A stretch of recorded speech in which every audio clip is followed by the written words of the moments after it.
Engines and Boxes Blue. A Winslow Railway Series special. Written and created for audio by Spark and narrated by OvalFrankie. The yards at Winslow Central were particularly busy at this time of year. Autumn was in full swing, and all down the line, farms were using the railway as a means of getting their produce from here to there and beyond. It was imperative at this time that all of the engines were running efficiently and on time, with one small delay often turning into something much larger. This year, however, there were a few setbacks.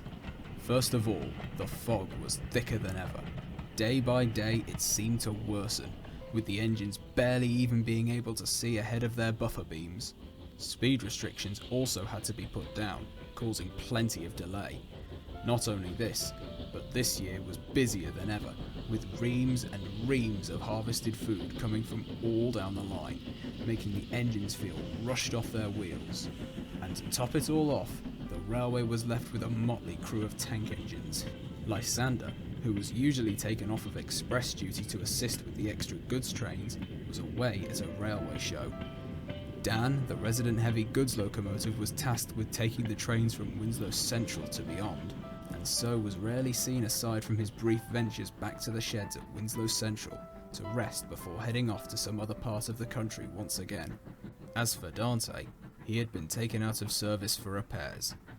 He was the largest tank engine on the line, but when his assistance was needed most, the thick fog had caused him to come across a major setback.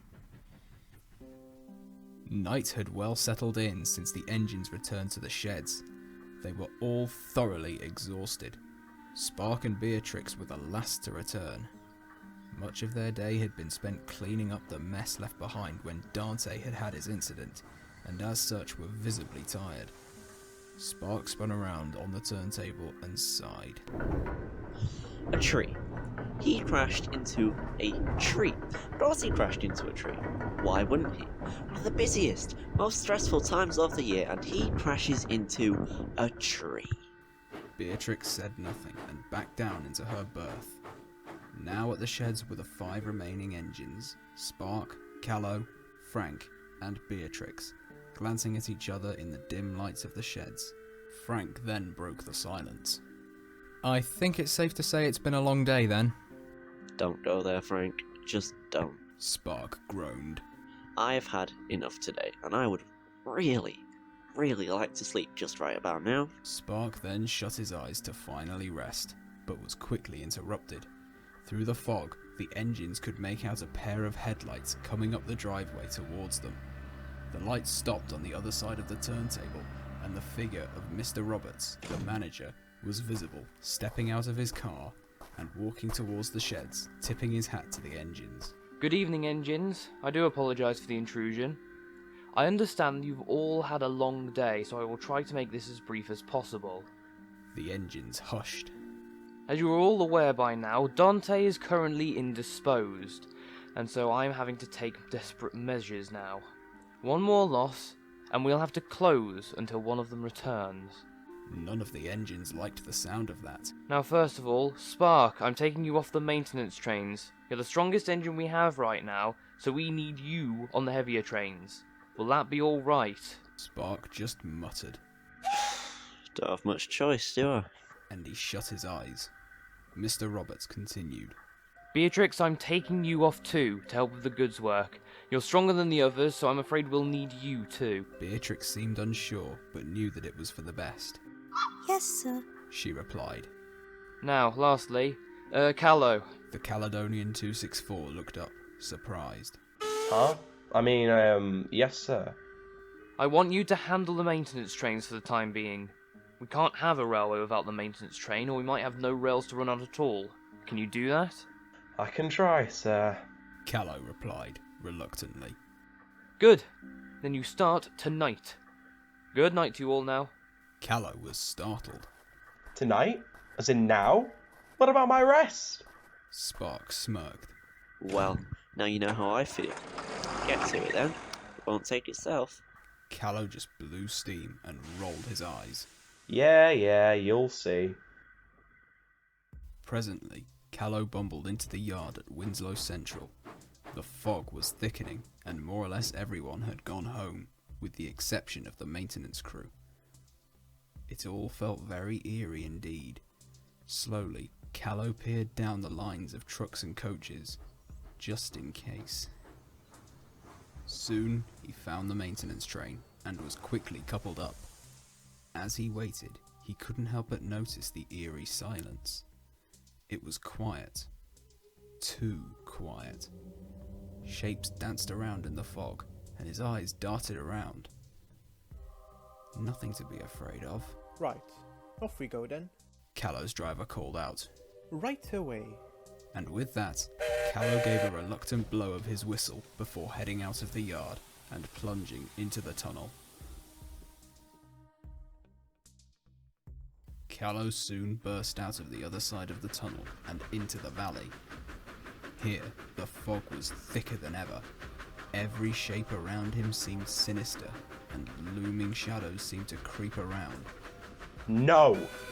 Calo barked determinedly. It's just a bit of fog. Nothing to it. He took a deep breath and carried on. I'm not scared. But deep down, he knew that he really was. Sure enough, the first stop came into view. Bridge number 4, inspection required. Calo whistled as he approached, coming to a gentle stop. The crew climbed down out of the works coach and started to inspect the bridge, leaving Calo to his thoughts. Once again came the eerie silence. It was strange. It was never this quiet, and even the wind was relatively soundless. He sighed, steam gently floating around his wheels. He shut his eyes. It was at least a chance for some rest. Calo suddenly awoke. He looked around cautiously. Driver, He called. where are all the workmen? Just gone to check up on the bridge a little further back. They shouldn't be too long now. Calo was confused. Then what's that light? Ahead in the distance, a light could be seen clear as day through the fog. It wasn't moving, but it was certainly bright. Calo hadn't recalled seeing it when they arrived. That can't be them. They've gone the other way. He felt his boiler pressure rising. Suddenly, he heard it. A strange noise, a sort of wheezing and groaning. The light in the distance flashed brightly, appearing and disappearing until... gone. It was gone. Ah, did you see that? Calo called. His driver just rolled his eyes. It's probably nothing, just the wind. The light you see might be a nearby station. It's fine, calm down, old boy. But the little tank engine was not convinced. The workmen quickly returned to the train. They loaded their tools and equipment back into the trucks and climbed into the coach. Now then, come on you. Calo's driver soothed. Don't you worry about anything. Calo said nothing and just set off down the line to their next destination. By now, the wind was picking up. It wasn't a strong howling wind, but it was enough to make the Caledonian 264 feel uneasy. He tried his best to concentrate on his work, his rhythmic puffing, the clatter of his wheels on the rails, anything that might take his mind off of whatever was out there. And yet, he couldn't stop thinking about it. The distant light, the groaning, the shape in the fog, nothing about it felt right to him. Presently, they approached a cutting which eventually led to another tunnel. It was a long cutting where the walls very slowly grew taller up until the tunnel mouth. As Calo passed under the bridge entering the cutting, he heard a noise. The same noise he had heard earlier at the bridge, but continuous and getting louder and louder. His eyes darted from left to right, only to see a bright light getting closer behind him at a rapid pace. Suddenly, something flew past him and hit the walls of the cutting, and of all things, a blue box. A blue box marked Police Public Call Box. It made a loud noise as it bounced around the walls, each time narrowly missing the saddle tank, a sort of groaning, wheezing noise. Each time the box scraped the walls of the cutting, it left long streaks in the dirt, throwing mud and grass into Calo's face. The light on top flashed brightly, the box keeping up with the little shunter as if it were following him. Calo looked ahead. The tunnel was now getting closer and closer, but the box seemingly didn't care. The tank engine blew his whistle loudly at the strange object, hoping to attract the attention of whoever was piloting it. The whistle echoed all around, bouncing off the walls of the cutting and the valley surrounding. Then it started to vanish. The wheezing became louder and louder, the box slowly but surely disappearing until... Calo rushed into the tunnel, screeching to a halt. What just happened? His driver exclaimed. You saw a flying box too, didn't you, old boy? The 264 was speechless. He just made a small noise of affirmation. Whatever that thing was, it damn well nearly destroyed itself and could have easily taken him with it. But at the same time, it had this feeling of comfort and safety. I think we should go back for the night. Calo's driver called, clearly concerned. Whatever that was, we're gonna have to report it to the manager. Calo didn't reply. He just whistled meekly and started to reverse back down the line. It was very late indeed when they returned to the sheds. In the central station, the clock read 3 o'clock. Calo yawned. It had been a long, stressful night, and now all he wanted to do was get what little rest he could. He was quickly uncoupled from the train and trundled off to the sheds, back into his warm berth. Right, lad. I'm off to ring the manager. He can't let this go unsolved. Calo's driver called as he climbed down from the cab. You get some rest now. You've earned it. And he waved goodbye to the sleepy saddle tank. He was just about to close his eyes when a voice spoke up. Interesting night? Calo jumped and looked around him. There were Spark and Frank looking at him curiously. You could say that. Calo replied, raising his eyebrows. Spark rolled his eyes. Oh, please do tell. He smirked sarcastically. Did you see a ghost? Oh, shut it, Spark, Frank snapped. It's late and it's foggy. I'm sure if you were out there right now, you would likely be seeing things too. Calo hooshed steam crossly.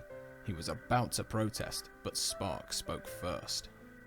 Well, unlike him, I have common sense. Oh yes, I suppose it's that common sense that had you crash into that train of vans last week.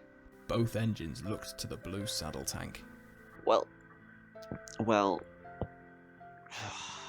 Spark faltered, but he said nothing more and shut his eyes, quickly falling asleep. Frank turned his attention back to Calo. I'm sure it was nothing, just a figment of your imagination, the Peckett told him. Don't let it bother you. But... Calo was about to argue, but then he stopped. Nah, maybe you're right. Frank smiled. Good. Now get some sleep. We've all got a long day tomorrow. Calo merely made a noise of affirmation. Soon enough, Frank was fast asleep, leaving Calo as the only one still awake, left to his thoughts. Slowly, he could feel sleep overpowering him, and he shut his eyes. But as he fell asleep, he was sure he could hear something. The sound of groaning and wheezing, and a distant light flashing nearby. Calo smiled. That was tomorrow's mystery.